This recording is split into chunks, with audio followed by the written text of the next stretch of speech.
ఢిల్లీలో జరిగిన రైసినా డైలాగ్ 2026 అంతర్జాతీయ సదస్సుకు హాజరయ్యారు ఏపీ సీఎం చంద్రబాబు. భారత మండపంలో జరుగుతున్న ఈ సదస్సులో మొత్తం 110 దేశాల ప్రతినిధులు పాల్గొన్నారు.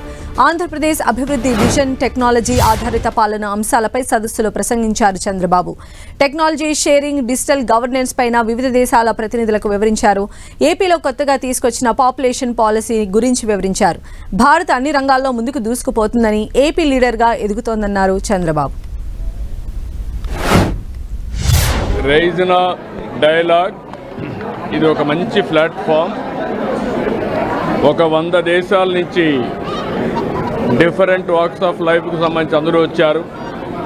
పాలసీ మేకర్స్ కానీ, బిజినెస్ పీపుల్ కానీ, ఇంటలెక్చువల్స్ అందరూ వచ్చారు.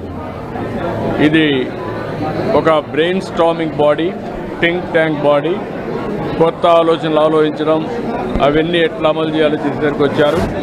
వాళ్ళందరితో కూడా నేను ఇప్పుడు టెక్నాలజీ గురించి షేర్ చేసుకున్నాను. అదే సమయంలో పాపులేషన్ మేనేజ్మెంట్ నిన్నే ఒక పాలసీ తీసుకొచ్చాం. ఆ విషయాలు కూడా వాళ్ళకి చెప్పాను.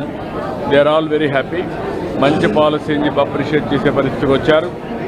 ఆంధ్రప్రదేశ్ భవిష్యత్తులో నాలెడ్జ్ ఎకానమీలో ముందుండాలని, మన వాళ్ళకు ఆ అవకాశాలు రావాలని చెప్పి ఆలోచిస్తూ ఈరోజు వచ్చిన తర్వాత వీళ్ళతో మాట్లాడడానికి కూడా కొన్ని ఆలోచనలు వస్తున్నాయి. అవన్నీ కూడా అమలు చేస్తాం. భారతదేశం అన్ని రంగాల్లో ముందుకు పోతా ఉంది. అదే సమయంలో ఆంధ్రప్రదేశ్ మనం లీడ్ చేసే పరిస్థితి వస్తుంది. దీన్ని ఏ విధంగా లాజికల్గా తీసుకుపోవాలనో వ్యవసాయం కానీ, టూరిజం కానీ, టెక్నాలజీ కానీ అన్నిట్లో ముందుంటాం.